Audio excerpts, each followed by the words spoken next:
우리가 수요일 저녁 시간마다 통성경 맥잡기라고 하는 주제로 성경에 대해서 우리가 같이 배우고 나누고 있습니다. 요사이 새벽 시간에 우리가 사무엘하를 다 읽고 열왕기상, 오늘 1장 2장 말씀을 새벽에 같이 나누었는데요, 사무엘하에 대한 요약의 내용들 우리가 같이 함께 생각해 보려고 합니다.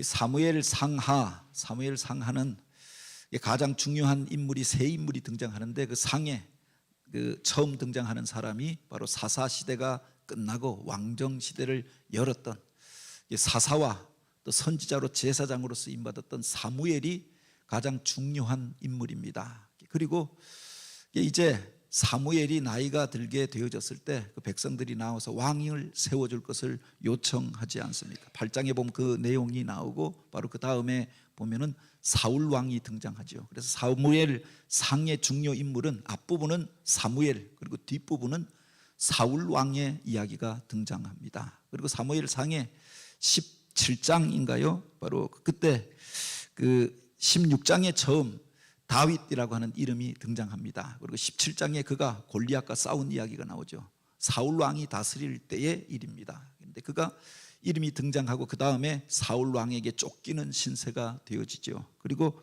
사무엘하 1장에 보면 이 사울 왕이 블레셋과의 전쟁에서 죽게 되어졌던 겁니다. 그래서 사무엘하는 1장부터 마지막 장까지가 다 다윗 왕의 이야기입니다. 다윗이 이제 유다의 왕이 되어지고, 사울의 가문과 다윗 가문 사이에 치열한 갈등이 있었습니다. 분열 왕국 시기가 사실은 나중에 와서 솔로몬 이후에 나타났던 것이 아니라 그 이전에 바로 사울 가문과 다윗 가문 사이에 갈등이 있었던 기간이 있었지요. 이게 바로 7년 6개월 동안 있었다. 분열 왕국의 시기가 있었던 겁니다.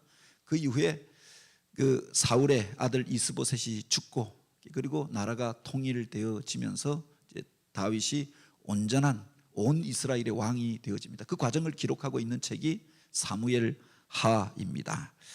여기에 보면 우리가 주목하여 볼 수 있는 것이 다윗이 3번에 걸쳐서 기름 부음을 받았다라고 하는 겁니다. 다윗 그 앞에 나오는 사울 왕은 한 번 기름 부음을 받잖아요. 그러니까 사무엘이 하나님 앞에 기도하고 그들 가운데서 택하여서 사울에게 기름을 부을 때 성령이 임재하였다. 그리고 충만한 은혜를 덧입게 되어지는 과정이 있습니다. 그렇다고 기름 부음 받았다고 바로 왕이 된 게 아니죠. 그 다음에 백성들 앞에서 뽑히는 과정이 있었습니다. 그 백성들 앞에서 하나님의 뜻이 어디에 있는가 이것을 보여주기 위하여서 이제 모든 젊은이들을 나오게 하고 제비를 뽑게 하고, 그 중에서 베냐민 지파가 뽑히고 기스의 가문이 뽑히고 사울이 뽑혀서 하나님의 뜻이 사울에게 있다라고 하는 것을 보여주는 과정이 있었습니다. 그리고 나중에 암몬과의 전쟁에서 그가 앞장서 나아가서 그들을 무찌르면서 왕이 되어지죠. 결국 그도 이런 3단계의 과정을 통해서 이스라엘의 왕이 되어졌습니다. 다윗이 왕이 되어지는 과정을 보면은 그냥 그런 정도 알려지는 정도가 아니라 3번에 걸쳐서 기름 부음 받는 과정이 있었던 것들을 보게 되죠. 맨 처음 사울에게서 하나님의 마음이 떠나게 되어졌을 때, 그가 교만하게 행하고 회개하지 아니할 때 하나님이 사무엘에게 바로 베들레헴에 있는 그 이새의 집을 찾아가라. 그리고 그 집에 내가 예비한 사람이 있다, 예선하여 놓은 사람이 있다라고 말씀하십니다. 그리고 바로 그에게 내가 보는 것은 그렇게 외모가 아니라 사람들은 외모를 보거니와 나는 그의 중심을 보느니라 라고 말씀하시고, 바로 이는 그에게 기름을 부라 하나님이 명확하게 지시해 주십니다. 그래서 그 막내 아들이었던 다윗에게 기름을 붓는 장면이 나오죠. 처음 기름 부음을 받았습니다. 그렇다고 왕이 된 게 아닙니다. 그 뒤에 보면 기름 부음 받은 그가 이제 나라와 민족에 대한 뜨거운 마음을 품습니다. 그리고 골리앗과 싸우는 과정이 나오고 그 유명해지죠. 그러나 고작 해야 군대 장관 정도가 되어졌던 겁니다. 그 이후에 사울이 그를 시기해서 죽이려고 하잖아요. 쫓겨다니는 과정의 시작점에 불과했다라고 합니다. 그리고 이제 사무엘하 1장에 보면은 바로 사울이 죽게 되어진 겁니다. 그 이야기를 듣고 그가 애통해 하다가 이제 내 나라로 돌아가야겠다. 블레셋의 망명객의 신세가 되어지고 그들에게 의혹에 찬 시선을 받고 살아가던 그가 사울이 죽었다라고 하는 이야기를 듣고 이제 자기 고향 땅으로 돌아가고자 합니다. 하나님 앞에 기도할 때 헤브론으로 가라라고 말씀하십니다. 그래서 유다 지파의 중심지였던 헤브론으로 올라갔더니 유다 지파의 사람들이 나와서 우리의 왕이 되어 달라, 그에게 기름을 붓고 유다 지파의 왕이 되었다. 두 번째 기름 부음 받은 사건입니다. 그래서 유다를 다스리게 되어졌는데, 사실은 북쪽에 사울이 죽었지만 사울의 아들 가운데 살아남은 아들이 있었잖아요. 이스보셋이 있었고 아브넬이라고 하는 군대 장관이 그가 왕이다. 그래서 이제 바로 이스보셋이 사울의 대를 이어서 왕이 되어졌던 거죠. 그러니까 북쪽의 11지파가 이스보셋을 따르고 남쪽의 유다 지파만 다윗을 따랐던 겁니다. 분열 왕국 시대가 이어졌던 거죠. 그러다가 7년 6개월 이후에 북쪽에 그들 안에서 내분이 일어납니다. 이스보셋과 아브넬 사이에 서로 갈등이 일어나고 결국 아브넬, 그 군대 장관이었던 아브넬이 이스보셋을 죽여버립니다. 그리고 왕이 없어져 버렸잖아요. 그리고 아브넬이 투항하면서 바로 남북이 하나가 되어졌다. 그리고 1장에 보면은 바로 이스라엘의 장로들이, 각 지파의 다 대표들이 나와서 다윗에게 나와서 우리에게 왕이 되어달라. 오늘 우리가 읽은 이 구절이 바로 그런 구절입니다. 이전에도 이 나라를 위하여 출입하였고 사울 왕을 통하여서 내가 왕이 될 것이다 라고 하는 그런 예언과 선포의 말씀도 있었고, 사무엘이 당신에게 기름을 부었으니 이제 온 이스라엘의 왕이 되어 주소서. 그래서 다시금 그 이스라엘의 장로들이 다 나와서 그에게 기름을 부으면서 세 번째 기름 부음을 받게 되었다라고 하는 거예요. 그래서 명실상부한 이스라엘의 왕이 되어지는 과정을 기록하여 놓고 있는 거지요. 유다 지파의 왕이 된 다윗, 이 부분 한번 읽어주시겠습니다. 다윗은 사무엘을 통해 첫 번째 기름 부음을 받고 골리앗과 맞서 싸워 나라를 위기 가운데 구했음에도 불구하고 사울 왕의 살해 위협을 받는 도망자가 되어 온갖 고난을 겪게 됩니다. 그 기간 동안 다윗은 유다 광야와 모압으로 피하여 목숨을 부지하다가 결국 사울과 3,000명의 토벌대를 피해 결국 블레셋으로 망명할 수밖에 없었습니다. 그 후에 사울이 블레셋과의 전쟁에서 전사함으로 사울의 신하였던 아브넬은 북쪽의 마하나임에서 사울의 아들 이스보셋을 왕으로 세우게 됩니다. 그때 다윗은 헤브론에서 유다 지파 장로들의 추대를 통해 두 번째 기름 부음을 받고 유다의 왕이 되므로 7년 6개월 동안 남북이 분열된 상태가 지속됩니다. 사울이 죽은 이후에 남북 간에 분열된 상태가 있었다고 하는 겁니다. 세 번 기름 부음 받은 사람이 흔치 않는데 다윗이 그렇게 기름 부음을 받았다고 합니다. 맨 처음은 청소년 시기에 아마 15살에서 17살 그 사이에, 그 몇 년 후에 그가 그 골리앗과 싸우는 사건이 있었기 때문에 아마 청소년기 정도로 우리가 생각해 볼 수 있습니다. 바로 하나님 앞에 인정받고 기름 부음 받는 일이 먼저 있었죠. 두 번째로는 유다 지파가 나와서 바로 그 지파의 왕이 되어졌는데 그때가 30살이었다고 하는 겁니다. 그리고 그 이후에 7년 6개월 이후에 온 이스라엘이 그 속에서 이스보셋을 쫓아갔던 사람들이 있지 않습니까? 그런데 그가 그들 안에서 내분이 일어나고 왕이 될 그릇이 아니다라고 하는 것을 깨닫고 결국 다윗이 그 속에서도 인내하면서 남북 간에 갈라져 있는데 그는 대결의 자세를 취하지 않습니다. 북쪽에서는 그를 향하여 적대적인 태도를 가졌지만 다윗은 사울의 가문에 대하여 적대적인 마음을 품지 아니하였다라고 합니다. 그 과정 속에 승패가 결정되어지는 것 아닙니까? 다윗의 가문은 계속 강하여져 가고 사울의 가문은 점점 쇠하여져 가더라. 국력의 차이가 나타나게 되어지는 겁니다. 처음 시작은 북쪽이 11지파, 남쪽은 유다 지파 뿐이었는데 유다 지파를 따르는 사람, 다윗을 따르는 사람은 점점 많아지고 이스보셋을 따르는 사람은 점점 줄어듭니다. 그러니 그들 안에서 내분이 일어나고 결국 이 사람을 따라가다가 우리가 망하게 되겠다. 그래서 이스보셋을 죽여버렸던 것 아닙니까? 그리고 그 장로들이 다 내려와서 다윗을 온 이스라엘의 왕으로 세웠던 거죠. 세 번의 기름 부음 받는 사건이 있었다. 우리가 하나님 앞에 쓰임 받는 과정을 보아도 그렇습니다. 맨 처음 하나님을 만나고 하나님께서 비전을 주셨던 때가 있습니다. 성령의 은혜를 받고 내가 주의 종이 되겠습니다. 그때 하나님 기도할 때 하나님께서 이런 비전, 환상 같은 걸 보여주십니다. 그런데 이루어진 건 하나도 없습니다. 사춘기 때 은혜 받고 성령 받았을 때의 체험이었던 거죠. 고작 그때 했던 것이, 그래서 주의 종이 되겠다고 서원하였더니 목사님이 그렇게 안수해 주었던 것. 무슨 일이 있으면, 그래서 얘가 목사 될 아이다라고 하여서 무슨 부흥회가 있으면 가서 부흥 강사님한테 안수받도록 하였던 것, 이게 전부였습니다.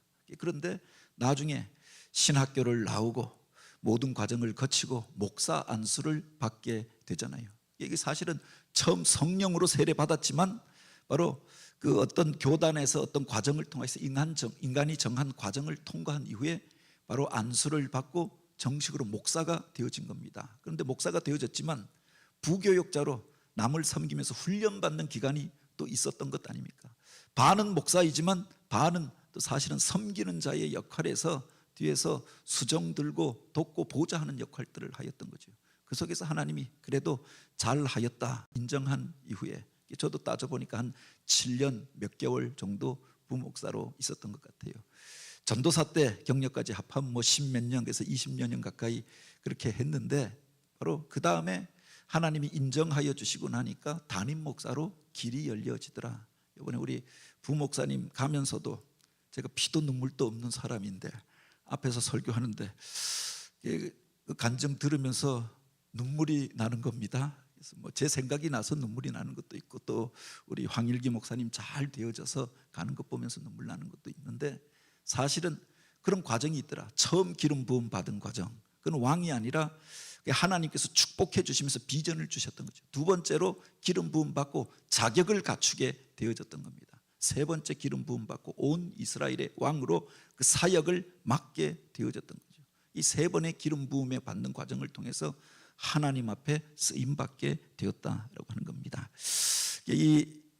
한번 그가 이제 하나님 앞에 쓰임 받는 과정 속에 물론 부모로부터 신앙을 전수받는 과정도 있었습니다. 그리고 통으로 보면은 맨 처음에 이스라엘의 역사를 우리가 여기에 보면 맨 뒷장에 바로 이 그림을 그려 놓았습니다. 12지파가, 그래도 사울이 왕이 되어졌을 때 12지파가 다 그를 따르지 않았습니까? 그런데 그 이면이 있었습니다. 그림자가 있었잖아요. 따르지 않는 사람들이 있고, 그러니까 사울이 늘 쫓기면서 사람들의 마음이 바로 다윗에게 옮겨갈까 봐, 그래서 다윗을 향하여 시기하고 죽이려고 했던 것 아닙니까? 내 왕권이 불안하였기 때문에 그렇게 했겠죠. 그림자가 있었다라고 하는 겁니다. 그리고 사울이 죽은 이후에 두 나라로 갈라지게 되어졌던 겁니다. 위쪽이 11지파, 남쪽이 한 지파였습니다. 그런데 바로 그 과정 속에서 또 하나님께서 인정하는 자가 점점 커지잖아요. 그 뒤에 보면 반대편에 섰던 사람들도 한 명, 두 명 돌아오기 시작합니다. 바로 이스보셋의 군대 장관이었던 아브넬이 찾아옵니다. 아마샤가 그에게 투항합니다. 그러면서 바로 온 이스라엘의 마음을 얻고 온 이스라엘의 왕이 되어졌던 거죠. 그리고 그의 계보를 이어서 솔로몬 왕까지, 바로 이게 그 통일 왕조의 역사가 아닙니까? 12지파가 다 하나가 되어져서 한 나라를 섬겼습니다. 그런데 솔로몬 왕 후기에 오면 그림자가 있잖아요. 그가 교만하여졌을 때 백성들 가운데에서 반대하는 사람들이 일어나는 겁니다. 그 대표자가 여로보암이었던 거죠. 그가 백성들 가운데 중간 관리자였는데 백성들이 너무 힘들어하니까 그들 편을 들고 야당의 목소리를 내었던 겁니다. 그래서 핍박을 받아서 망명객이 되어졌던 것 아닙니까? 백성들의 마음이 떠나가기 시작합니다. 그리고 솔로몬이 죽은 이후에 두 나라로 갈라지게 되어졌던 거지요. 그리고 분열왕국 시대가 이어졌다라고 하는 겁니다. 이 과정을 한번 이해하면서 그 뒤에 보면 통일 왕국의 왕 다윗의 업적 한번 읽어 주시겠습니다. 통일왕국 이스라엘의 왕이 된 다윗은 먼저 수도를 예루살렘으로 옮기려는 계획을 추진하여 당시까지 여부스족이 살고 있던 예루살렘을 점령하고 이스라엘의 새 수도로 선포합니다. 이후 다윗은 사울의 베냐민 지파까지 끌어안으며 제사장 나라의 공과 의를 행하는 정치를 펼쳤습니다. 예루살렘으로 수도를 옮긴 후 다윗은 사사시대의 말기 이후 기럇 여아림에 방치되어 있던 언약궤를 예루살렘으로 모셔오고자 합니다. 그러나 수레에 싣고 언약궤를 옮기는 도중 그것을 붙들었던 우사가 죽는 사건이 일어나며 모든 계획이 멈추어지게 되는데, 그 후 다윗은 율법에 정한 규례를 깨닫고 고앗 자손 제사장들로 언약궤를 매게 하여 언약궤를 예루살렘으로 모시며 화목제와 번제를 드리고 기뻐하며 춤을 춥니다. 그 후 시내산에서 만들어진 법궤가 500년 만에 예루살렘에 자리를 잡게 됩니다. 이 남북이 갈라진 이후에 그 왕들이 선택하였던 과정을 이렇게 보면은 어느 사람이 그 나라의 중심에 들어가고 그 나라를 다스리게 될 것인가 이것을 알 수가 있죠. 북쪽에 사울이 이스라엘을 다스릴 때 그 수도가 기브아였습니다.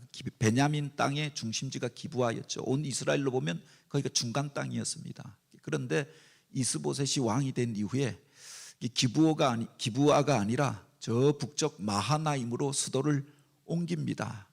그 기브아라고 하는 것 그 왼편으로 보면 서쪽으로 보면은 사실은 블레셋이라고 하는 나라가 사사 시대 말기부터 동쪽으로 서쪽으로 해안가로 자리를 잡고 있었던 것 아닙니까? 끊임없이 바로 사사 시대 말기부터 그리고 사울 왕 때 이스라엘을 공격하고 괴롭혔던 족속이 해양 족속이었던 페니키아 사람들, 성경에 보면 블레셋 사람들이었습니다. 그들을 피하여서 자기 왕권을 지키기 위하여 저 편안한 땅으로 블레셋으로부터 먼 땅으로 이전을 하였던 겁니다.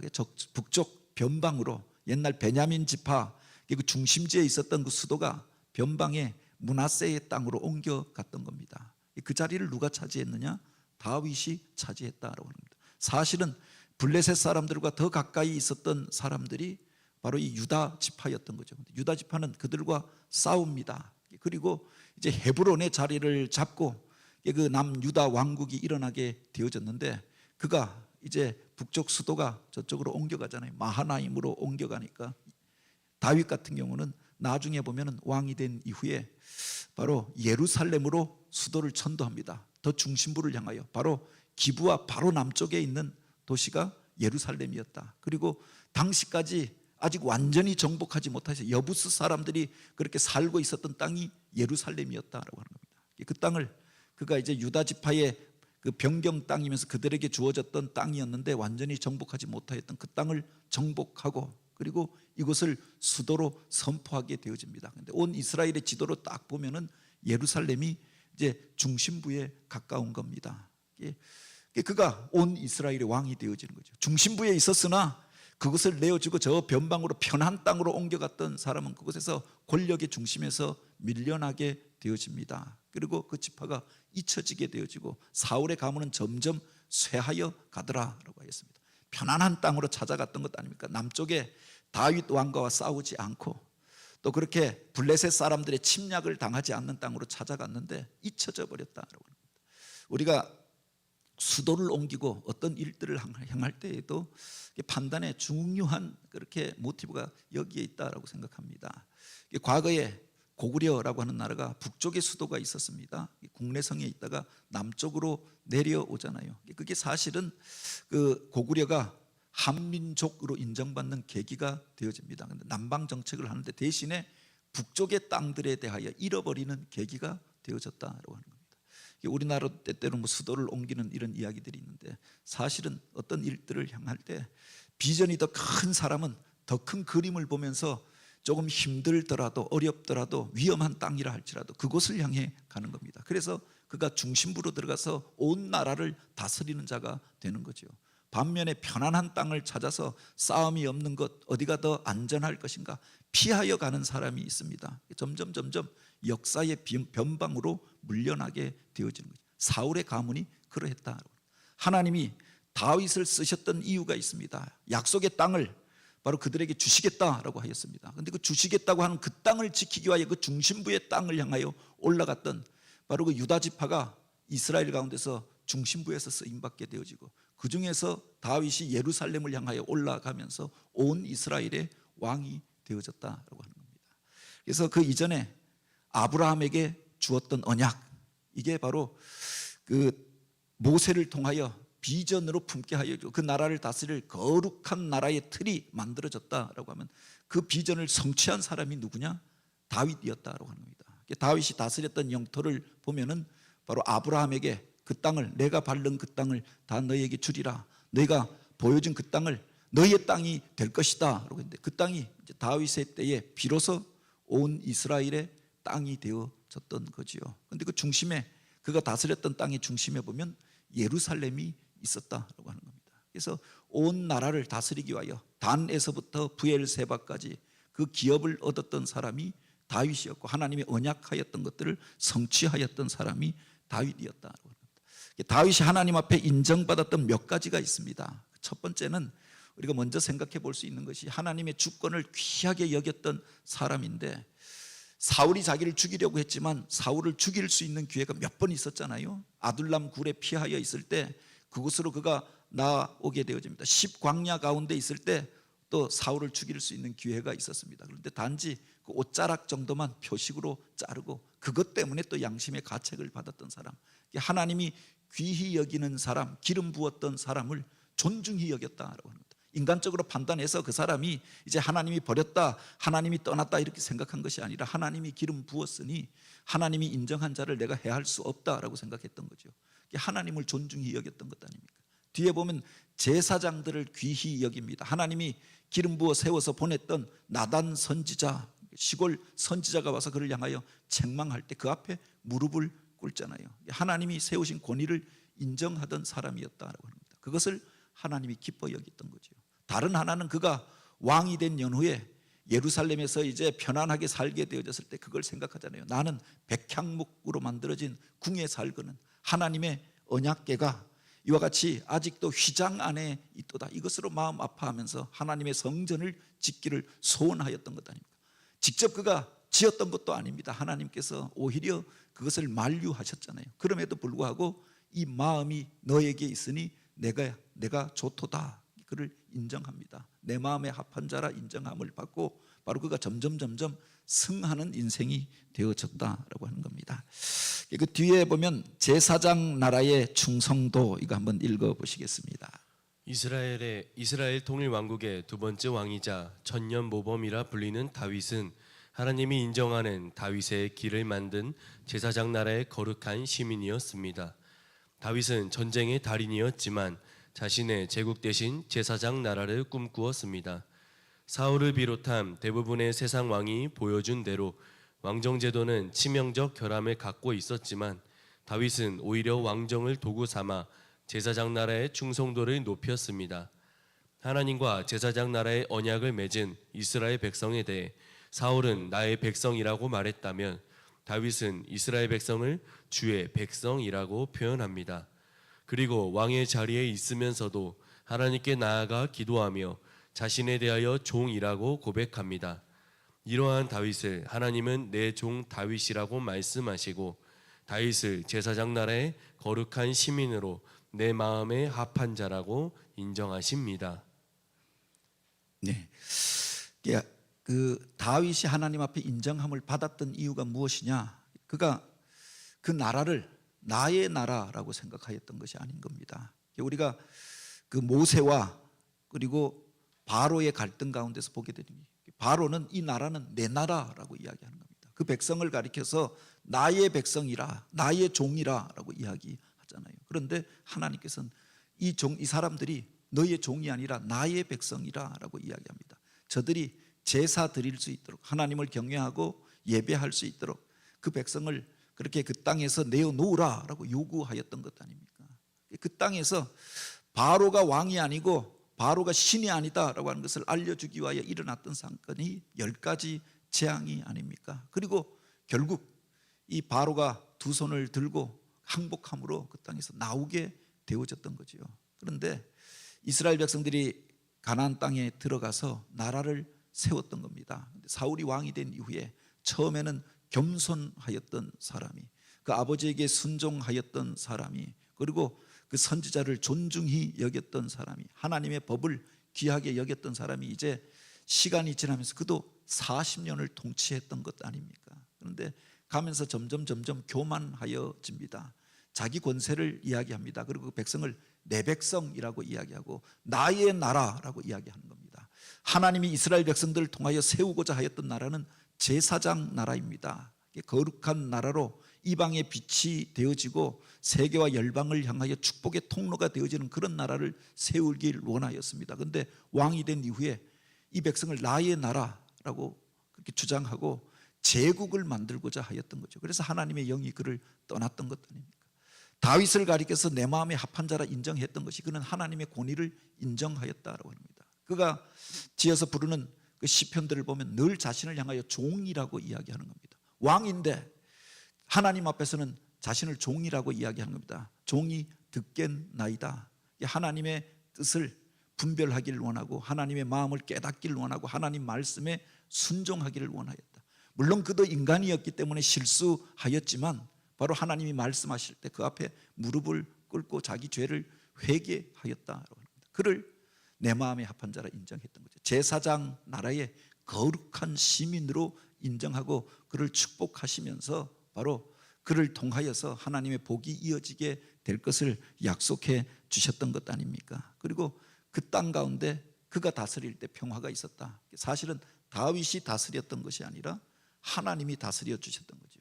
사무엘이 통치할 때 그 땅 가운데 평화가 있었더라. 그래서 다시는 블레셋이 그들을 침범하지 못하였고 아모리 사람들과의 사이에 전쟁이 그쳤더라라고 했습니다. 하나님이 택한 사람, 하나님 마음에 합한 사람이 다스리니까 그 나라가 평안하고 백성이 살만하였던 거지요. 사울이 왕이 되어졌을 때 그의 후계에 오면 계속 전쟁이 일어납니다. 갈등이 일어납니다. 나라가 갈라져서 싸웁니다. 다윗이 왕이 되고 그가 이제 하나님의 법을 쫓아 행할 때 그 나라가 갈라졌던 나라가 하나가 되어집니다. 그리고 하나님이 그들에게 복을 주시니 바로 이방 나라들이 찾아오는 나라가 되어지고 그 속에서 그 백성들이 번영을 누리게 되어졌던 거죠. 하나님이 축복하시고 하나님이 기뻐하시는 나라의 모습이 바로 이 다윗 왕국 시대 가운데 있었다라고 하는 겁니다. 뒤에 보면은 여러 왕들이 등장하는데 그 이야기가 나오잖아요. 그는 다윗의 길로 행하여, 다윗의 길로 행하였다는 게 뭐냐? 하나님의 법을 존중히 여기고 자기 법이 아니라 내 법대로 하는 것이 아니라 하나님이 세워주셨던 법을 생각하고 하나님의 법대로 통치하려고 하였던 거죠. 하나님의 말씀을 듣고자 해서 하나님의 말씀 앞에 순종하고자 하였다라고 하는 겁니다. 그리고 하나님의 권위를 인정하면서 겸손하게 행하는 그를 하나님이 축복하시니까 한 사람이 복된 자가 되어지니까 그 나라가 평안하여서 그와 관계된 사람들이 그 복을 누리면서 살게 되었던 거죠. 이게 다윗 시대의 모습이었다라고 하는 겁니다. 예루살렘으로 언약궤가 옮겨진 이후 한번 읽어주시겠습니다.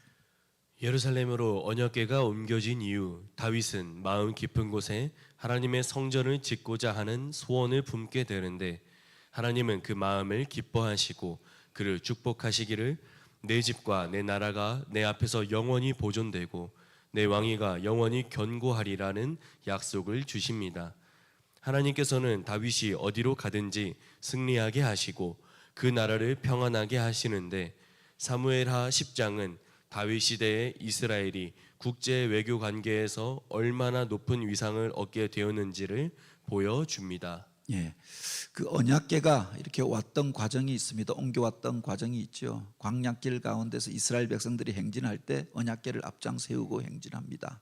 그리고 요단강을 건너고 길갈에 머물렀다가 바로 실로에 가서 오랫동안 머물게 되어지죠. 사사 시대에 실로에 하나님의 언약궤가 있었고 하나님의 성막이 세워집니다. 이 실로가 사실은 에브라임 지파가 있었던 곳이고 에브라임 지파의 중심지가 되어집니다. 사사 시대에 그 중심 역할을 하였던 지파가 에브라임 지파였다라고 합니다. 여호수아가 에브라임 지파였고 그들이 하나님의 놀라운 축복을 받았던 거죠. 그런데 그 이후에 사사기 말기에 보면은 엘리 제사장 때에 바로 그의 두 아들이 이 언약궤를 메고 전쟁터에 나아갔던 것 아닙니까? 홈리와 비느하스가 하나님 앞에 깨끗하지도 않고 부정하였던 그들이 전쟁에 블레셋과의 전쟁에 하나님을 이용하기 위해서 언약궤 메고 갔다가 그들은 죽고 언약궤를 빼앗겨 버립니다. 그리고 그들이 그것을 빼앗아 가지고 자기들의 땅으로 돌고 돌잖아요. 블레셋의 아스돗,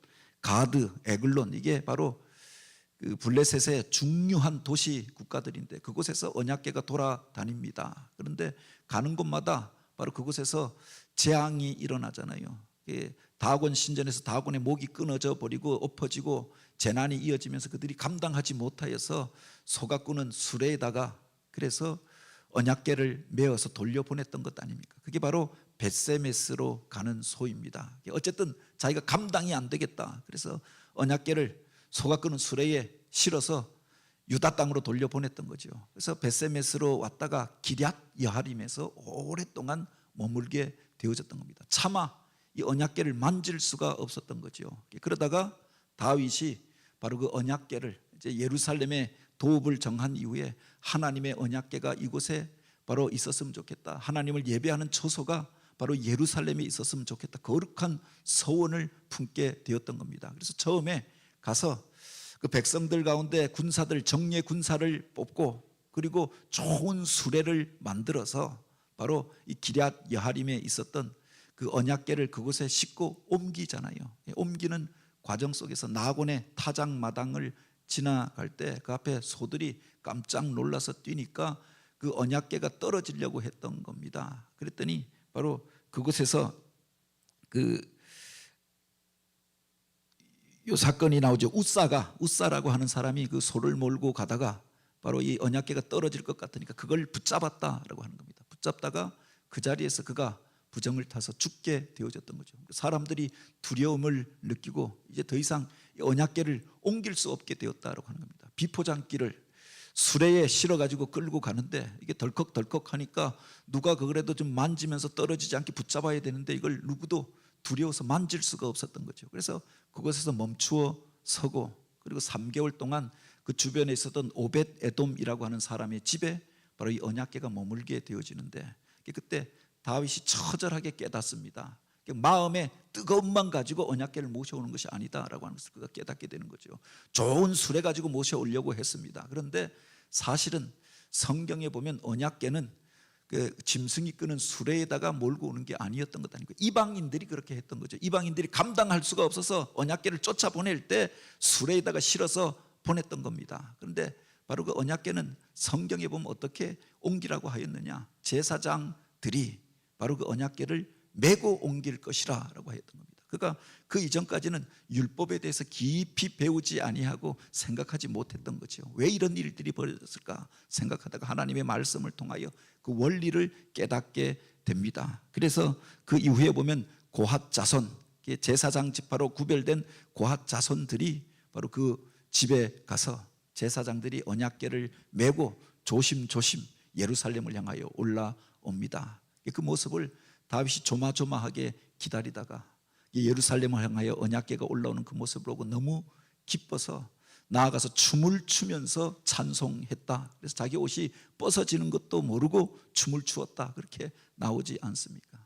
하나님의 임재를 그토록 사모하였고 하나님의 전이 바로 예루살렘에 세워지기를 소원하였고 만민이 그 앞에 나와 제사하는 꿈을 꿨던 사람이 다윗이었다라고 하는 겁니다. 그를 하나님께서 기뻐 여기셨던 것 아닙니까? 그를 가리켜 내 종 다윗이라고 이야기합니다. 그리고 다윗의 축복이라고 해서 다윗 언약을 그에게 주셨던 것 아닙니까?